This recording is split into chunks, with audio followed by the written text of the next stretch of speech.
Shalom saudara-saudara, puji Tuhan saat ini kita boleh berjumpa kembali. Dan saya mau mengajak kita untuk sama-sama memikirkan satu tema, yaitu teologi tentang malaikat.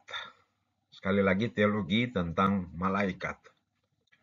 Saya tergerak untuk mengajak kita bersama-sama memikirkan tema ini, oleh karena di Minggu Paskah ini, teks Alkitab yang disodorkan oleh gereja Masih Injili di Minahasa untuk dibaca, direnungkan, dipikirkan di sepanjang Minggu Paskah ini adalah dari Matius 28 ayat 1 sampai 10 yang di dalamnya ada narasi tentang peranan malaikat dalam peristiwa kebangkitan Tuhan Yesus itu. Maka saya terdorong untuk mengajak kita melihat teologi tentang malaikat. Nah, sebelum kita memikirkan hal ini, mari kita satu di dalam doa terlebih dahulu. Tuhan, kami mengucap syukur untuk kesempatan membaca dan memikirkan lagi akan firman-Mu. Kali ini kami akan memikirkan hal apa yang Kau katakan di dalam Alkitab tentang malaikat. Kiranya Roh Kudus membimbing kami agar supaya kami boleh melihat apa yang Tuhan maksudkan dari dalam Alkitab tentang malaikat ini. Dan kemudian pemahaman ini kiranya akan semakin membekali kami dalam hidup beriman yang mewujudkan ketaatan pada kebenaran yang Tuhan bukakan bagi kami. Terpujilah nama-Mu Tuhan, di dalam nama Tuhan Yesus kami berdoa. Amin. Baik saudara-saudara, mari kita melihat Matius 28 ayat 2 sampai 6. Saya bacakan Matius 28 ayat 2 sampai 6. Begini bunyinya. Maka terjadilah gempa bumi yang hebat sebab seorang malaikat Tuhan turun dari langit dan datang ke batu itu dan menggulingkannya, lalu duduk di atasnya. Wajahnya bagaikan kilat dan pakaiannya putih bagaikan salju. Dan penjaga-penjaga itu gentar ketakutan dan menjadi seperti orang-orang mati. Akan tetapi, malaikat itu berkata kepada perempuan-perempuan itu, "Janganlah kamu takut, sebab aku tahu kamu mencari Yesus yang disalibkan itu. Ia tidak ada di sini sebab ia telah bangkit, sama seperti yang telah dikatakannya. Mari, lihatlah tempat ia berbaring." Nah, saudara-saudara yang saya kasih dalam Tuhan, saat ini kita akan memahami hal tentang malaikat sebagaimana yang dikatakan Alkitab. Mengapa kita perlu memahami hal tentang malaikat ini? Paling tidak ada 3 alasan. Alasan yang pertama, karena ada banyak orang yang mempercayai bahwa malaikat hanyalah makhluk fiktif alias dongeng. Kemudian alasan yang kedua, karena ada sejumlah orang yang percaya malaikat sebagai makhluk roh yang benar-benar ada, tetapi juga kemudian mereka menjadikan malaikat itu sebagai objek penyembahan. Nah, karena dua hal inilah, maka alasan yang ketiga, kita perlu memahami hal tentang malaikat agar supaya kita memiliki pemahaman yang jelas tentang malaikat ini sesuai ajaran Alkitab.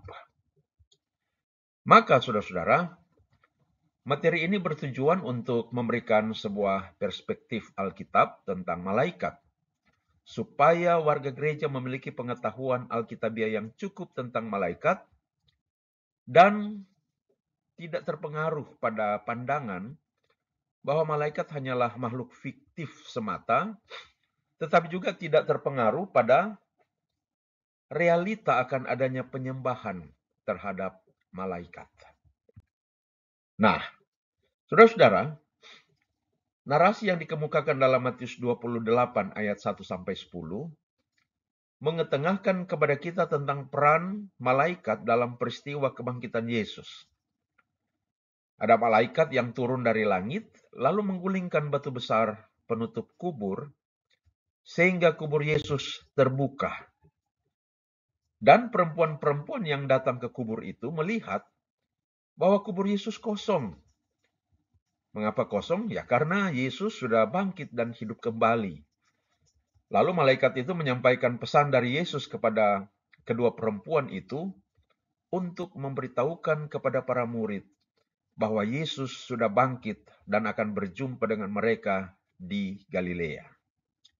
Nah, bila demikian, mari kita memikirkan apa, siapa, dan bagaimanakah malaikat itu. Mari kita lihat. Yang pertama, mari kita melihat gambaran Alkitabiah tentang sebutan-sebutan, sapaan-sapaan yang Alkitab sodorkan tentang malaikat. Nah, secara umum dalam bahasa Ibrani, malaikat itu dari kata maleaki. Kalau dalam bahasa Perjanjian Baru, bahasa Yunani, angelos. Yang kalau dua kata ini, Ibrani maleaki dan Yunani angelos, diterjemahkan ke bahasa Indonesia maka menjadi malaikat. Namun, maleaki dan angelos atau malaikat ini sering juga disapa dengan sebutan-sebutan yang lain. Mari kita melihat itu. Yang pertama di Mazmur 78 ayat 25. Yang berkata begini, setiap orang telah makan roti malaikat. Ia mengirimkan perbekalan kepada mereka berlimpah-limpah. Nah, kata malaikat dalam ayat ini ditulis dalam bahasa Ibrani abirim, yang artinya yang gagah perkasa. Kemudian ada juga sebutan terhadap malaikat itu sebagai seorang kudus atau orang-orang kudus. Itu dapat kita lihat antara lain dalam Daniel 4 ayat 13 yang berkata begini, kemudian dalam penglihatan yang kudapat di tempat tidurku, tampak seorang penjaga, seorang kudus, turun dari langit. Orang kudus turun dari langit. Lalu juga Daniel 4 ayat 17.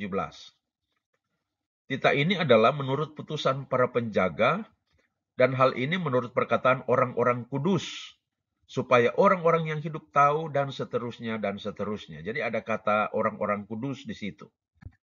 Daniel 4 ayat 23. Tentang yang Tuanku Raja lihat, yakni seorang penjaga, seorang kudus yang turun dari langit, sambil berkata, tebanglah pohon ini, dan seterusnya, dan seterusnya. Lalu Daniel 8 ayat 13. Kemudian kudengar seorang kudus berbicara, dan seorang kudus lainnya berkata kepada yang berbicara itu. Masih tentang sebutan orang kudus. Nah, kata seorang kudus dan orang-orang kudus dalam ayat-ayat di kitab Daniel ini ditulis dengan bahasa Ibrani kedosim, yang menunjuk pada sosok makhluk surgawi atau malaikat. Kedosim di sini disebut juga sebagai penjaga. Lalu sebutan lain lagi ialah malaikat disebut juga dengan sebutan tentara sorga. Itu dapat kita lihat di 1 Raja-Raja 22 ayat 19 yang berkata demikian. Kata Mika, sebab itu dengarkanlah firman Tuhan. Aku telah melihat Tuhan sedang duduk di atas tahtanya, dan segenap tentara sorga berdiri di dekatnya, dan seterusnya. Jadi, malaikat di sini disebut sebagai tentara sorga. Lalu, ada juga sebutan yang lain, yaitu tentara langit. Antara lain di Yesaya 24 ayat 21. Maka pada hari itu, Tuhan akan menghukum tentara langit di langit, dan raja-raja bumi di bumi. Nah, kalimat tentara langit di sini ditulis dalam bahasa Ibrani Tsefa Hamarom, yang berarti tentara langit atau tentara di tempat tinggi atau tentara sorga. Lalu sebutan lainnya lagi ialah Panglima Bala Tentara Tuhan. Yosua 5 ayat 13 sampai 15. Ketika Yosua dekat Yeriko, ia melayangkan pandangnya. Dilihatnya seorang laki-laki berdiri di depannya dengan pedang terhunus di tangannya. Yosua mendekatinya dan bertanya kepadanya, kawankah engkau atau lawan? Jawabnya, bukan, tetapi akulah panglima bala tentara Tuhan. sekarang aku datang. Nah, jadi panglima bala tentara Tuhan. Nah, sebutan lainnya lagi terhadap malaikat ialah, ya, nampaknya ini adalah sebuah nama, yaitu Mikael. Mari kita lihat itu dalam Daniel 10 ayat 13. Pemimpin kerajaan orang Persia berdiri 21 hari lamanya menentang aku. Tetapi kemudian Mikael, salah seorang dari pemimpin-pemimpin terkemuka, datang menolong aku dan aku meninggalkan dia di sana berhadapan dengan raja-raja orang Persia. Jadi malaikat disapa dengan sebuah nama, yaitu Mikael. Nah, sepertinya Mikael itu adalah seorang malaikat yang diberi tugas sebagai pemimpin atas seluruh malaikat. Kita lihat ayat lainnya lagi tentang Mikael. Daniel 10 ayat 21. Namun demikian, aku akan memberitahukan kepadamu apa yang tercantum dalam kitab kebenaran. Tidak ada satupun yang berdiri di pihakku dengan tetap hati melawan mereka, kecuali Mikael, pemimpinmu itu. Sekarang Daniel 12 ayat 1.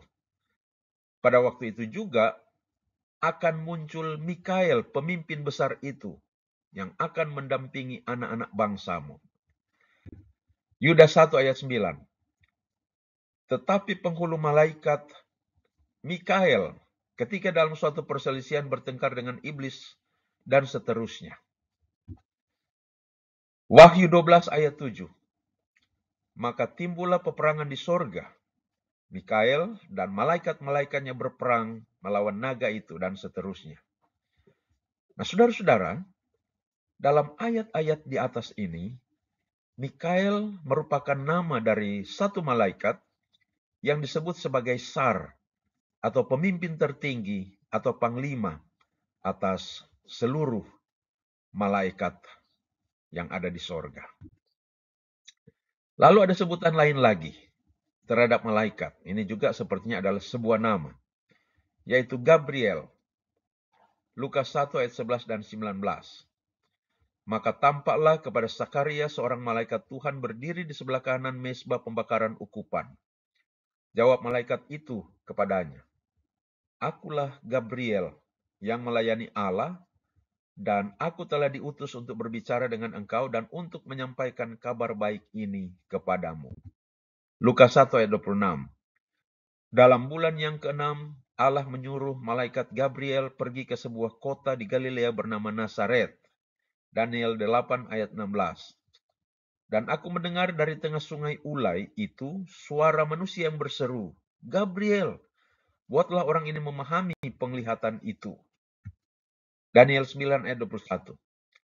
Sementara aku berbicara dalam doa, terbanglah dengan cepat ke arahku Gabriel. Ya. Nah, pada ayat-ayat ini, Gabriel adalah nama dari seorang malaikat yang sepertinya dia adalah malaikat khusus pembawa pesan dari Allah kepada umat Allah. Nah, sekarang sebutan lain lagi, yaitu ada sebutan malaikat Tuhan. Kejadian 16 ayat 7 sampai 13. Lalu malaikat Tuhan menjumpainya dekat suatu mata air di padang gurun, yakni dekat mata air di jalan ke Syur dan seterusnya. Jadi ada malaikat Tuhan yang menjumpai Hagar. Ini kisah tentang Hagar. Kejadian atau ayat 16 dari Kejadian tadi. Lalu kata malaikat Tuhan itu kepadanya.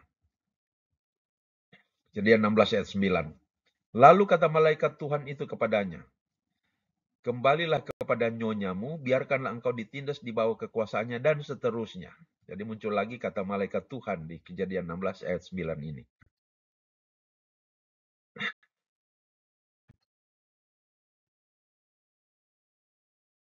Sebutan yang lain lagi ialah pasukan yang di sorga.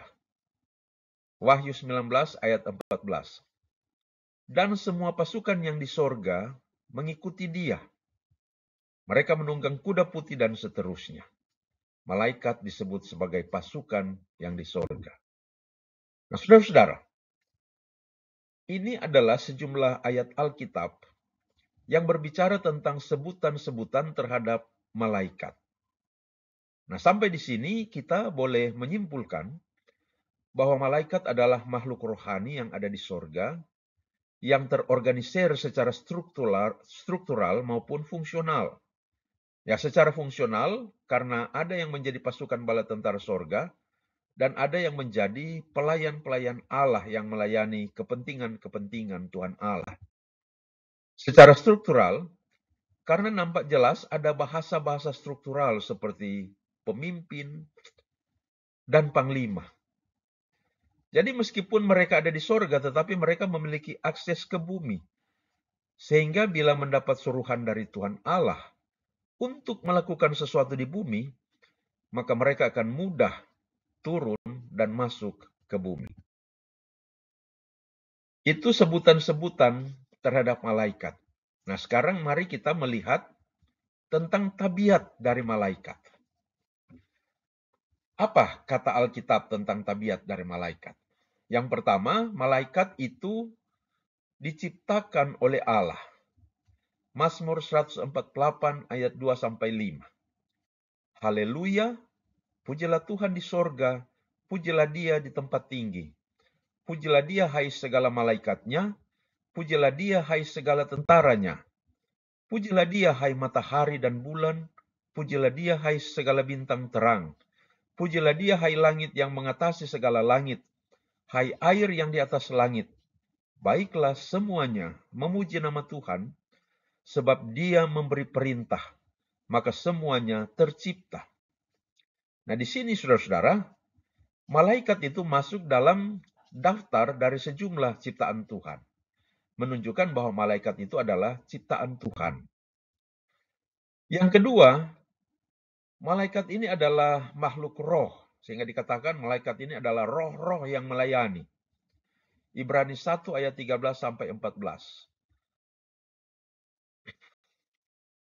Kita dapat melihat itu di sana. Lalu yang ketiga, malaikat memiliki kebijaksanaan yang melebihi kebijaksanaan manusia. 2 Samuel 14 ayat 17 dan ayat 20. Juga hambamu ini berpikir, perkataan Tuanku Raja tentulah akan menenangkan hati, sebab seperti malaikat Allah, demikianlah Tuanku Raja yang dapat membeda-bedakan apa yang baik dan yang jahat.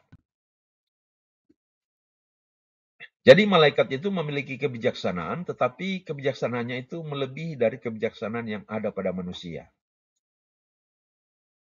Berikut, malaikat memiliki kekuatan yang melebihi kekuatan manusia. Kejadian 19 ayat 1 dan ayat 10-11. Kedua malaikat itu tiba di Sodom pada waktu petang. Lot sedang duduk di pintu gerbang Sodom, dan ketika melihat mereka, bangunlah ia menyongsong mereka lalu sujud dengan mukanya sampai ke tanah. Tetapi kedua orang itu mengulurkan tangannya, menarik Lot masuk ke dalam rumah, lalu menutup pintu. Dan mereka membutakan mata orang-orang yang di depan pintu rumah itu, dari yang kecil sampai yang besar, sehingga percumalah orang-orang itu mencari-cari pintu. 2 Tesalonika 1 ayat 7. Di situ juga menggambarkan tentang kekuatan malaikat itu melebihi daripada kekuatan yang ada pada manusia. 2 Petrus 2 ayat 11. Padahal malaikat-malaikat sendiri yang sekalipun lebih kuat dan lebih berkuasa daripada mereka, malaikat lebih kuat, lebih berkuasa daripada manusia. Mazmur 103 ayat 20. Pujilah Tuhan, hai malaikat-malaikatnya, hai pahlawan-pahlawan perkasa, yang melaksanakan firman-Nya dengan mendengarkan suara firman-Nya. 1 Tawarik 21 ayat 16. Ketika Daud mengangkat mukanya, maka dilihatnyalah malaikat Tuhan berdiri di antara bumi dan langit, dengan di tangannya pedang terhunus yang diacungkan ke atas Yerusalem. Lalu dengan berpakaian kain kabung sujudlah Daud dan para tua-tua. Padahal Daud ini adalah pahlawan perang yang gagah perkasa ya, tetapi dia sujud kepada seorang malaikat. Oleh karena malaikat itu lebih kuat, lebih perkasa dari manusia terkuat manapun. Nah sekarang kita melihat bahwa jumlah malaikat itu sangat banyak. Jadi malaikat itu berjumlah sangat banyak. Wahyu 5 ayat 11. Maka aku melihat dan mendengar suara banyak malaikat sekeliling takhta, makhluk-makhluk dan tua-tua itu. Jumlah mereka berlaksa-laksa dan beribu-ribu laksa. Banyak sekali, beribu-ribu laksa. Daniel 7 ayat 10. Suatu sungai api timbul dan mengalir dari hadapannya.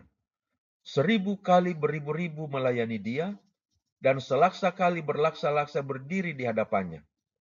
Lalu duduklah majelis pengadilan, dan dibukalah kitab-kitab itu. Ibrani 12 ayat 22. Tetapi kamu sudah datang ke Bukit Sion, ke kota Allah yang hidup, Yerusalem sorgawi, dan kepada beribu-ribu malaikat, suatu kumpulan yang meriah. Nah sekarang jadi malaikat itu jumlahnya banyak sekali, tak terhitung. Nah sekarang malaikat itu ternyata mempunyai pangkat. 1 Tesalonika 4 ayat 16. Sebab pada waktu tanda diberi, yaitu pada waktu penghulu malaikat berseru dan sangkakala Allah berbunyi. Jadi ada pangkat yang disebut sebagai penghulu. Dan sepertinya penghulu ini adalah pangkat tertinggi dari pasukan malaikat Allah. Yudas 1 ayat 9. Tetapi penghulu malaikat Mikael ketika dalam satu perselisihan dan seterusnya. Nah, Mikael ini adalah penghulu atau pemimpin tertinggi dari malaikat-malaikat Allah. Wahyu 12 ayat 7. Maka timbullah peperangan di sorga. Mikael dan malaikat-malaikatnya berperang melawan naga itu, dan naga itu dibantu oleh malaikat-malaikatnya. Jadi Mikael sebagai penghulu malaikat atau pemimpin tertinggi dari pasukan malaikat. Dan malaikat-malaikatnya artinya malaikat-malaikat yang menjadi prajurit-prajurit dari Mikael ini. Berikut kita akan melihat, saudara-saudara, malaikat umumnya berada di sorga. Kejadian 28 ayat 12. Maka bermimpilah ia di sini maksudnya Yakub. Di bumi ada didirikan sebuah tangga yang ujungnya sampai di langit, dan tampaklah malaikat-malaikat Allah turun naik di tangga itu. Wahyu 5 ayat 11. Maka aku melihat dan mendengar suara banyak malaikat sekeliling takhta, makhluk-makhluk dan tua-tua itu. Jumlah mereka berlaksa-laksa dan beribu-ribu laksa. Ini tentang suasana sorga di mana ada banyak malaikat di sana. Nah, malaikat memang bertempat tinggal di sorga, tapi bisa turun ke bumi dengan mudah. Kejadian 28 ayat 12. Maka bermimpilah ia, di bumi ada didirikan sebuah tangga yang ujungnya sampai di langit, dan tampaklah malaikat-malaikat Allah turun naik di tangga itu. Jadi malaikat ini punya akses sehingga mudah sekali untuk datang dan masuk ke bumi. Keluaran 14 ayat 19. Kemudian bergeraklah malaikat Allah yang tadinya berjalan di depan tentara Israel, lalu berjalan di belakang mereka, dan tiang awan itu bergerak dari depan mereka, lalu berdiri di belakang mereka. Ini tentang malaikat yang ada di bumi bersama-sama dengan umat Israel di padang gurun. Matius 28 ayat 2. Maka terjadilah gempa bumi yang hebat, sebab seorang malaikat Tuhan turun dari langit dan datang ke batu itu dan menggulingkannya, lalu duduk di atasnya. Kisah Para Rasul 5 ayat 19. Tetapi waktu malam, seorang malaikat Tuhan membuka pintu-pintu penjara itu dan membawa mereka keluar. Kisah Para Rasul 8 ayat 26. Kemudian berkatalah seorang malaikat Tuhan kepada Filipus, katanya, bangunlah dan berangkatlah ke sebelah selatan, menurut jalan yang turun dari Yerusalem ke Gaza. Jalan itu jalan sunyi. Kisah Rasul 27 ayat 23. Karena tadi malam seorang malaikat dari Allah, yaitu dari Allah yang aku sembah, sebagai miliknya berdiri di sisiku. Ini adalah perkataan Paulus. Nah, jadi jelas sekali bahwa malaikat-malaikat itu mudah sekali dari sorga datang ke bumi ini. Nah, kemudian malaikat biasanya memang tidak kelihatan, karena malaikat itu adalah makhluk roh, jadi tidak kelihatan. Tetapi kadang-kadang mereka bisa nampak sebagai manusia. Dan kadang-kadang ketika mereka nampak terlihat bersinar cemerlang. Kejadian 32 ayat 1-2. Katanya, tetapi ada 4 orang kulihat berjalan-jalan dengan bebas di tengah-tengah api itu. Mereka tidak terluka dan yang keempat itu rupanya seperti anak dewa. Jadi ada malaikat yang bersama-sama dengan Sadrak, Mesak, dan Abednego di dapur perapian di mana mereka dihukum. Lalu kemudian ternyata ada orang yang keempat terlihat sebagai manusia tapi nampaknya agak berbeda, dikatakan seperti anak dewa. Daniel 10 ayat 5. Kuangkat mukaku, lalu kulihat tampak seorang yang berpakaian kain lenan dan berikat pinggang emas dari Ufas. Wahyu 10 ayat 1. Dan aku melihat seorang malaikat lain yang kuat, turun dari sorga, berselubungkan awan dan pelangi, ada di atas kepalanya dan mukanya sama seperti matahari, dan kakinya bagaikan tiang api. Jadi malaikat yang tampak sebagai manusia, tetapi yang katakan wajahnya seperti mataharinya, bersinar cemerlang. Kejadian 18 ayat 1 dan 2. Kemudian Tuhan menampakkan diri kepada Abraham dekat pohon tarbantin di Mamre, sedang ia duduk di pintu kemahnya waktu hari panas terik. Ketika ia mengangkat mukanya, ia melihat 3 orang. Perhatikan di situ, 3 orang malaikat tetapi dalam bentuk terlihat seperti manusia, berdiri di depannya. Sesudah dilihatnya mereka, ia berlari dari pintu kemahnya dan menyongsong mereka, lalu sujudlah ia sampai ke tanah. Matius 28 ayat 2 dan 3. Maka terjadilah gempa bumi yang hebat, sebab seorang malaikat Tuhan turun dari langit dan datang ke batu itu dan menggulingkannya, lalu duduk di atasnya. Wajahnya bagaikan kilat dan pakaiannya putih bagaikan salju. Ya, bersinar terang sekali menyilaukan seperti kilat. Lukas 24 ayat 4. Sementara mereka berdiri termangu-mangu karena hal itu, tiba-tiba ada 2 orang berdiri dekat mereka memakai pakaian yang berkilau-kilauan. Ini juga narasi di sekitar kebangkitan Yesus. Ada seorang yang pakaiannya nampak berkilau-kilauan. Nah, sekarang malaikat itu memiliki tabiat rohani dan berapi-api.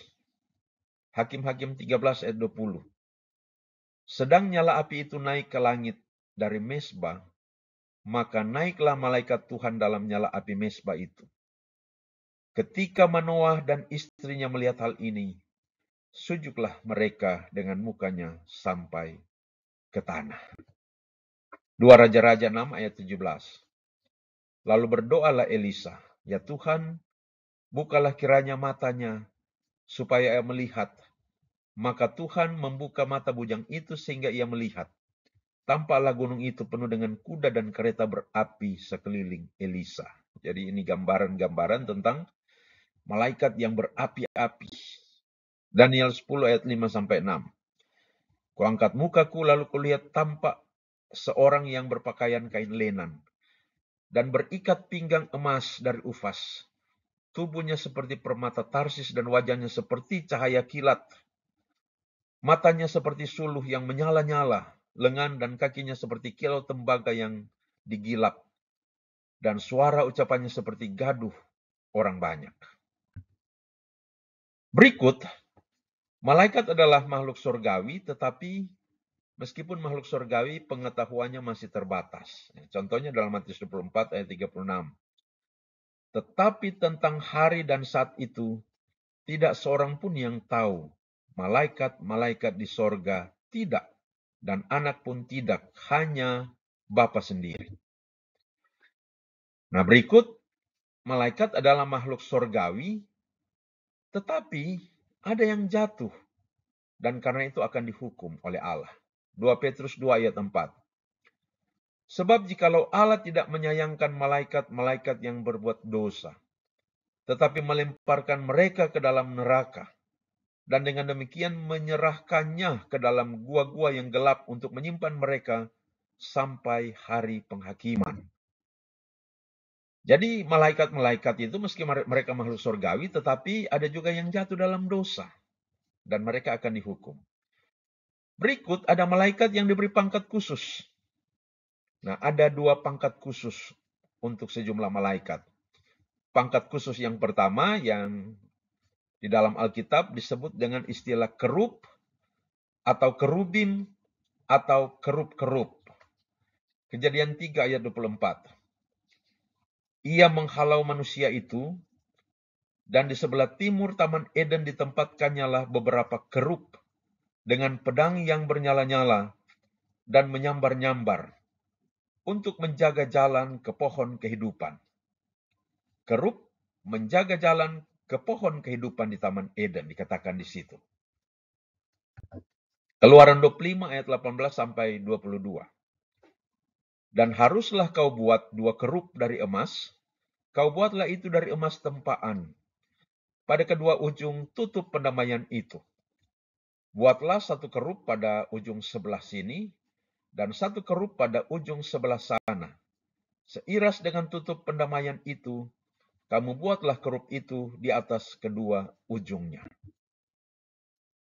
Kerub-kerub itu harus mengembangkan kedua sayapnya ke atas, sedang sayap-sayapnya menudungi tutup pendamaian itu, dan mukanya menghadap kepada masing-masing.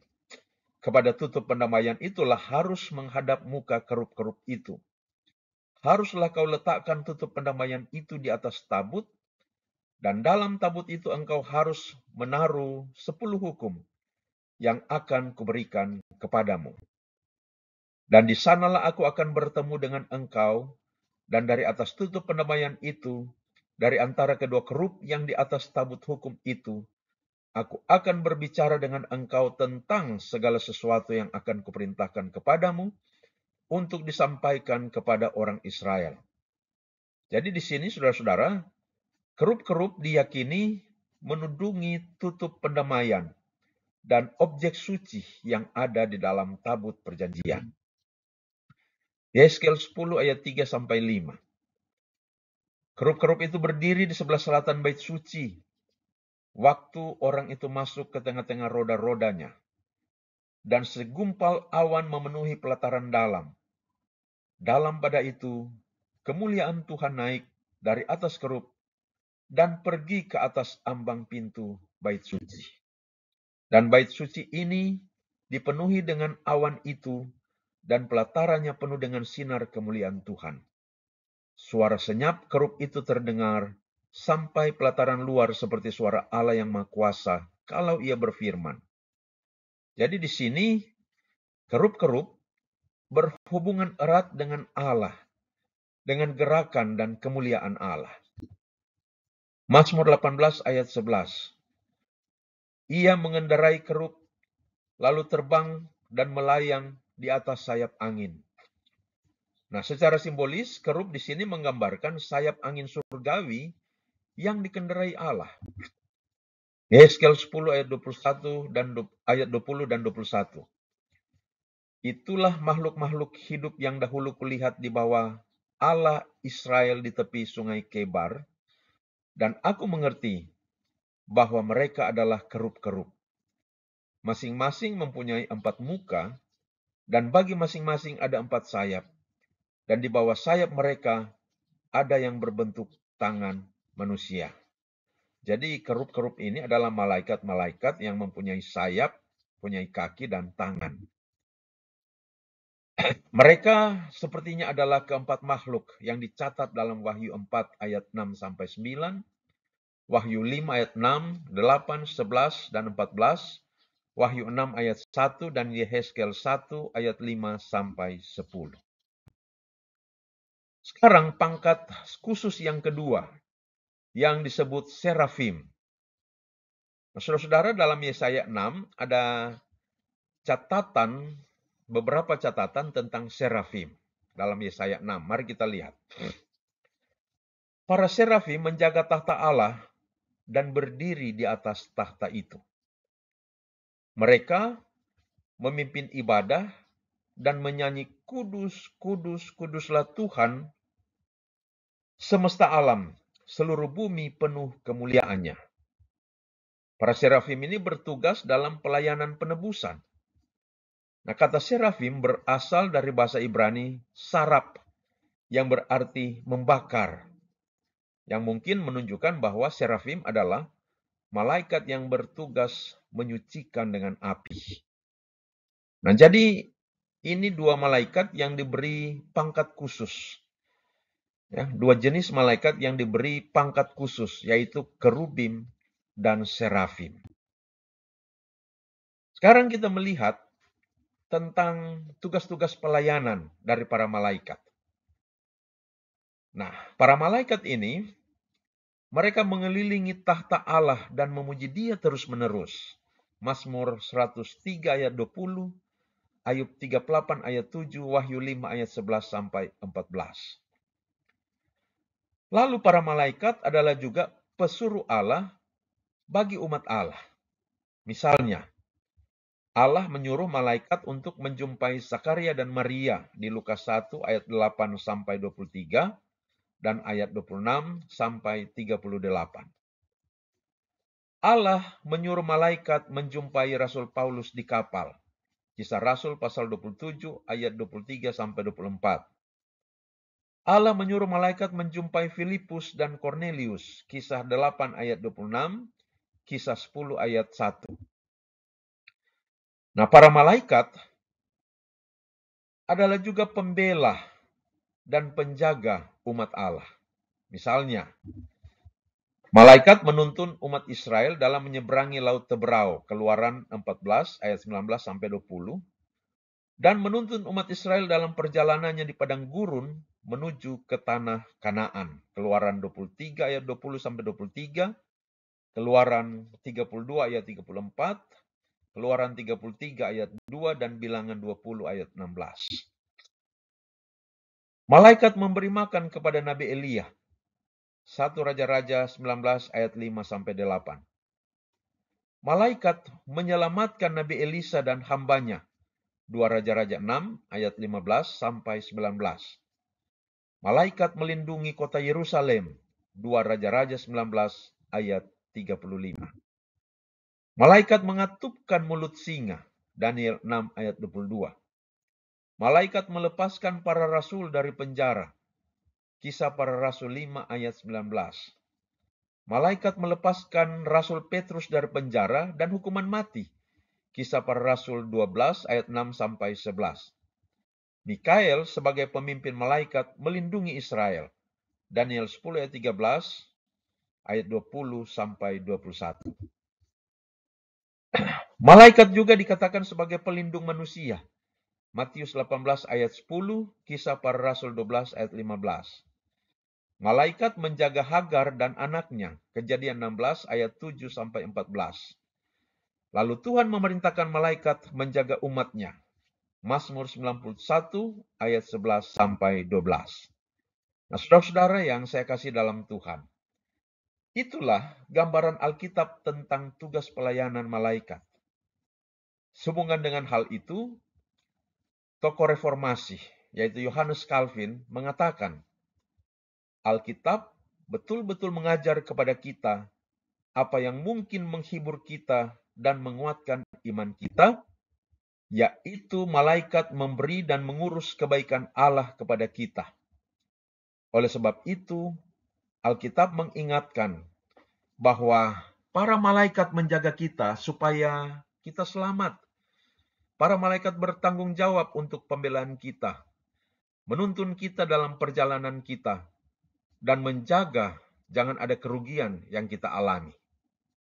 Jadi, untuk memenuhi tugas mereka dalam melindungi kita, maka para malaikat melawan iblis dan semua musuh kita dan terhadap siapapun yang mau menyakiti kita. Itu dapat dilihat dalam buku Johannes Calvin Institute yang pertama 14-12 halaman 172.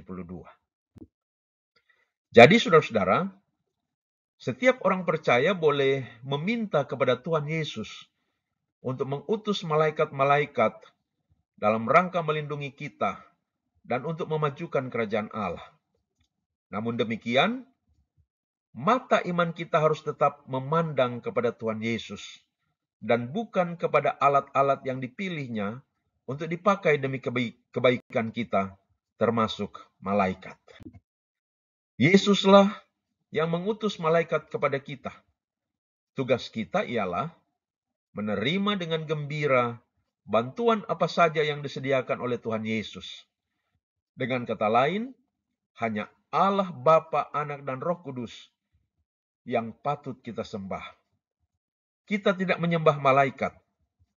Jika dalam catatan Alkitab kita mendapati beberapa narasi yang memperlihatkan orang-orang sujud menyembah ketika berjumpa dengan malaikat, itu hanya sebuah reaksi keterkejutan dan kekaguman mereka semata, dan bukan bermaksud memberikan penyembahan seperti selayaknya penyembahan kepada Allah. Alkitab sendiri menyatakan bahwa malaikat adalah ciptaan Allah, dan malaikat menyembah Allah. Maka kita, umat tebusan Kristus, tidak menyembah ciptaan. Kita menyembah pencipta. Amin. Mari kita berdoa.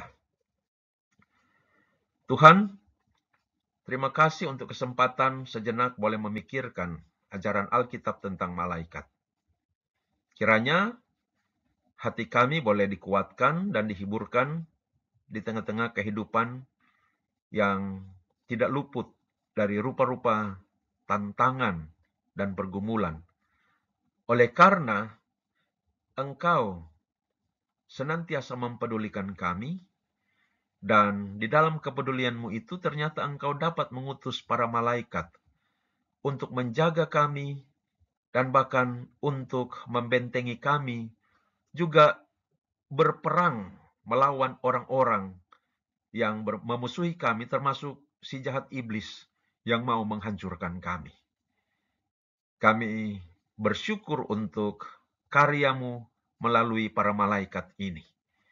Tetapi ajari kami untuk tidak menjadi orang-orang yang berkanjang pada malaikat, yang kemudian melakukan penyembahan terhadap malaikat, melainkan tetap berkanjang dan melakukan penyembahan hanya kepadamu ya Tuhan, Allah, Bapa, Putra, dan Roh Kudus. Terima kasih Tuhan untuk pengajaran-Mu. Di dalam nama Tuhan Yesus kami berdoa. Amin. Demikian saudara-saudara untuk boleh dikatakan pembelajaran di hari ini. Maka kalau saudara-saudara merasa diberkati dengan pelayanan kami ini, berkenan kiranya untuk yang belum dapat memencet tombol subscribe untuk lebih memaksimalkan pelayanan kami. Terima kasih, sampai jumpa pada kesempatan lainnya. Shalom.